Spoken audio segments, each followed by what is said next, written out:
whenever I'm trying a new inclusion, I always make double. And then that way when I'm adding the inclusion, if something goes wrong in the first try, I didn't just waste my entire day and I have a whole nother loaf over here that I can literally work on. And it's a little less depressing that way.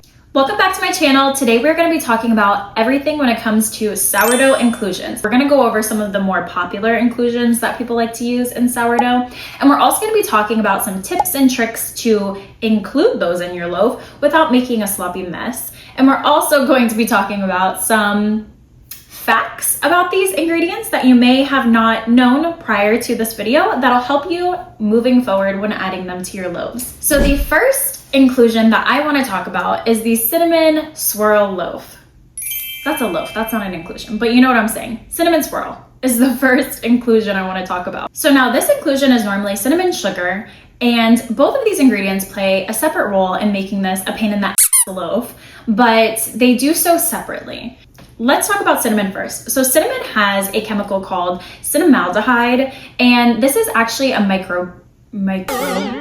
If I don't say that slow, I cannot say it. Basically meaning that the cinnamon will work against the natural yeast in your sourdough bread, causing it to slow down fermentation a lot or even halt it completely. So if you're adding the cinnamon during your mixes or even during your stretch and folds, this could possibly cause your dough to stop fermenting altogether, leaving you with, obviously like a brick of sourdough because it's not fermented.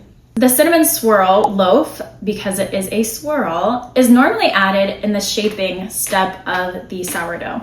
And that is because the sourdough has already bulk fermented, it's already done its thing, and we really don't need it to ferment too much farther.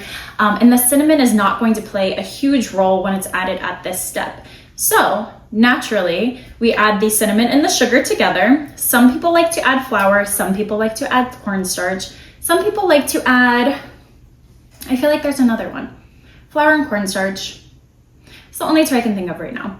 But some people like to add those to the cinnamon sugar mixture so that, some people do like to add butter, like a cinnamon roll. Haven't tried that, I don't know, I cannot speak on that one.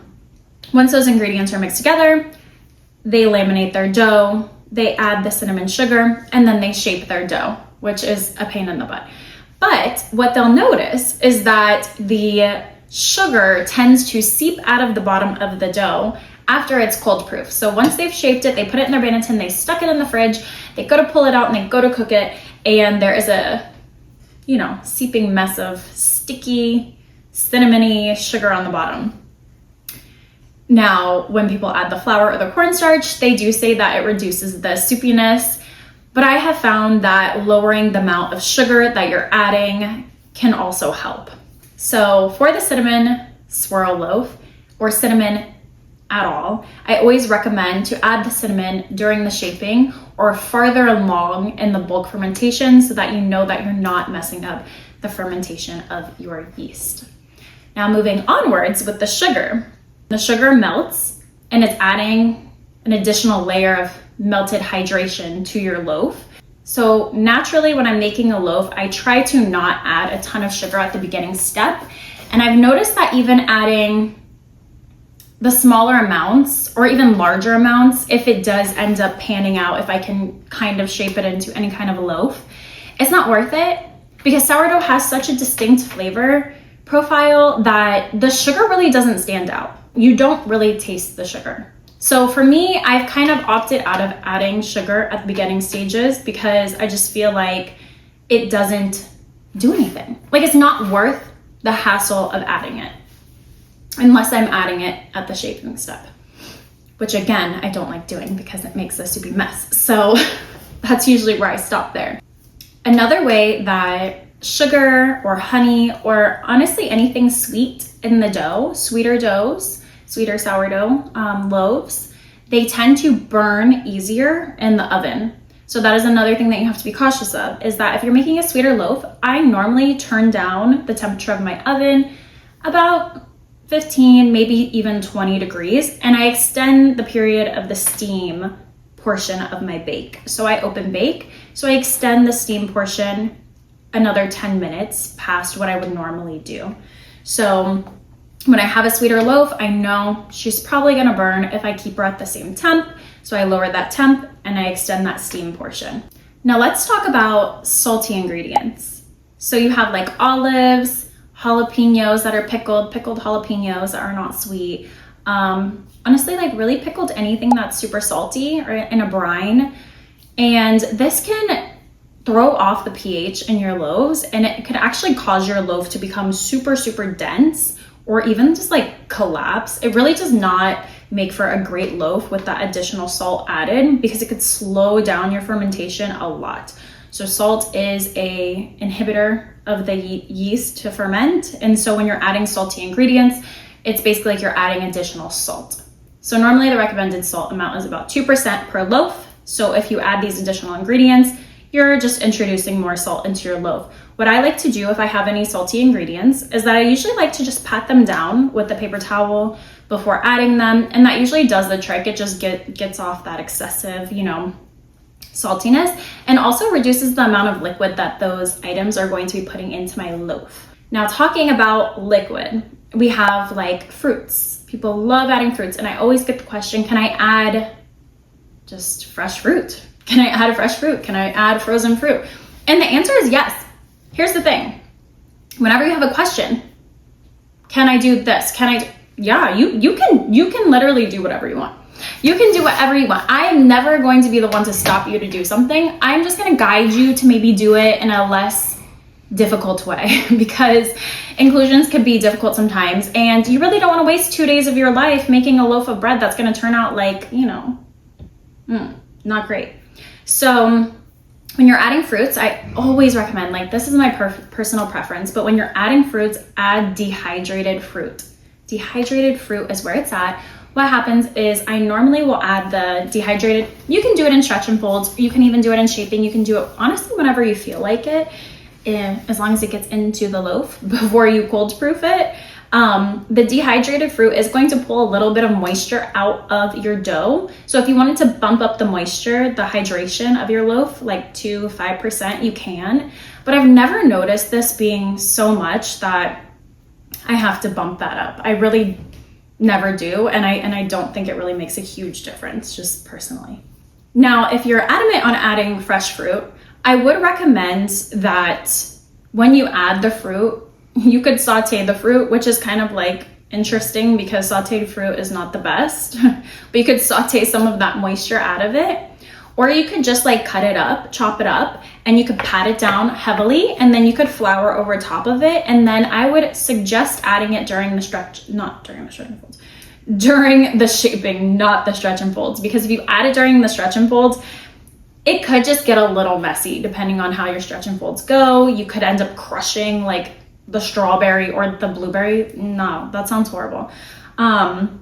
So that's what I would do. You could also use frozen. You could wait until like the shaping portion, use frozen, put a little flour on top of the frozen, and kind of just shape them in there. You'll probably notice once you cold proof that some of that liquid does seep out of the loaf a little bit, which is fine. It's not really gonna hurt anything. It's just maybe gonna make it slightly messy. Now there's another really interesting ingredient that is very similar to cinnamon, but it's not cinnamon at all. It's garlic.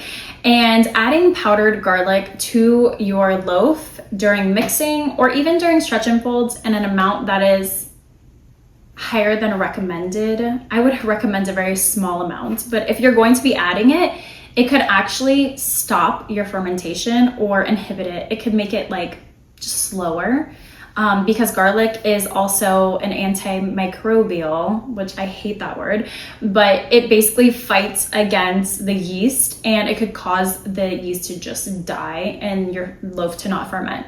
So when you're adding garlic, I like to add fresh garlic, and I like to add the garlic as like a garlic confit. So I like to roast my garlic in olive oil, and then I like to strain the olive oil off of it, let it sit on like a paper towel, and then when I'm ready to shape, I just go ahead and I add my garlic cloves while shaping. That's one way. But if you really want to add some garlic powder, I would recommend adding it towards the end of your bulk fermentation, towards the end of your stretch and folds, not bulk fermentation, towards the end of your stretch and folds, or during shaping. If you add it during shaping, you're probably good to go. It's already fermented. But that is another tricky one that you might think, you know, I'm just going to add this in at the beginning and we're good, but you're not good because it could definitely throw off the fermentation of your loaf. Now, this may be, I don't know, one of the biggest pieces of advice that I could give you when it comes to inclusions. So write this down, take notes, because I feel like I never see this anywhere. And I remember reading it and like a light bulb going off, and I was just like, why is nobody talking about this? Why are we not talking about this? So this tip is when you are adding inclusions, a very good rule of thumb when you're adding any kind of inclusion is to stay about 20 to 30% of the flour weight. Flour weight. So originally I thought that it meant 20 to 30% of the entire overall loaf weight. And that was way too much inclusions. What it does is it basically just weighs your loaf down, and it just causes your loaf to not be as like light, airy, fluffy. It really just adds a lot to your loaf. So between that 20 to 30%, you're really good. I usually recommend 20 if you are adding like a heavier inclusion, like a jalapeno or a cheese, something like that. I would definitely veer on the 20% side. So you're basically going to take your flour amount times 20%, and then that is going to give you the amount of inclusions you should use. And of course, if you're doing like a jalapeno and cheddar, you'll want to divide that amount in half. So you have half jalapeno, half cheddar. Or if you want like more jalapenos, you can change it to like 40-60 or whatever you want to do. But that is the recommended rule of thumb when it comes to that. So this is a silly one, but I feel like I'm going to include this because I'm kind of just like going mentally down the list of inclusions and what I've experienced and what I'm going to tell you. So marshmallows do not bake. I just feel like this is so funny, but marshmallows don't bake, they evaporate. So apparently, which I'm probably gonna have to Google this after I say this, but marshmallows basically melt or evaporate at a certain temperature point, and I have looked this up before and I literally just cannot remember exactly what it is, but I'll put it up here in the screen somewhere. Marshmallows evaporate at a certain point, melt completely, they're gone, like they're no longer a marshmallow, and that point is under the heat amount needed to cook a sourdough loaf. So if you're making like a s'mores loaf, or if you're making any kind of loaf and you want to add marshmallows, be my guest, they will disappear. Doesn't mean it's a total waste of time because they do melt into the bread, and the bread does kind of take on a little bit of that marshmallowy flavor. It's very good. But like if you go to open your loaf and there's like just big chunks of like marshmallows missing and you're like, what happened? That's what happened. It gets too hot in there for marshmallows. So my last and final thought while kind of going through inclusions, now that we've made it this far, I feel like I've been blabbing on forever. You can really add whatever you'd like. You can test out a lot of things. I would say for like liquidy inclusions, such as like a jam or a jelly, something like that, I would definitely recommend, obviously, trying to add that during shaping. And when you add it during shaping, I would just make sure that before you start shaping, think out your plan and know where you're going to be putting the jam or the jelly or the cream or the whatever you want to do. And make sure that you're able to seal the edges of however you're shaping. Make sure you're able to seal the edges in, so that way it doesn't like come bursting out of the sides, because that does happen a lot. My lemon blueberry cheesecake loaf, that happens quite frequently until I figured out how to shape it properly. And I actually think I'm going to do a follow-up video on how to shape those, because I do have a new technique when it comes to shaping those and actually getting that cheesecake filling in there, that I think is a little bit better than how it was prior. So yeah, just take that as a little cautionary tale that whenever you're putting inclusions in something, maybe make two loaves so that you have a backup loaf. Whenever I'm trying a new inclusion, I always make double, and then that way when I'm adding the inclusion, if something goes wrong in the first try, I didn't just waste my entire day and I have a whole nother loaf over here that I can literally work on.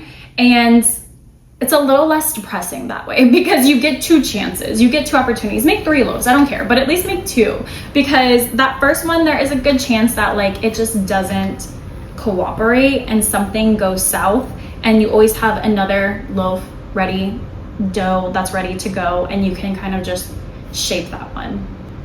Okay, well, I had a lot of fun talking about inclusions. I don't know if I blabbed off way too long, but I hope that you found this helpful. And if you have any questions or comments or anything that I missed, feel free to drop them below. Like and subscribe my channel. It means so much to me. And let me know if you have anything that you want to see in the future episodes, because I will be posting a new video once a week. So I would love to share what I've learned with you guys, or if it's just what you want to see around the bakery or anything. So just let me know, and see you next time.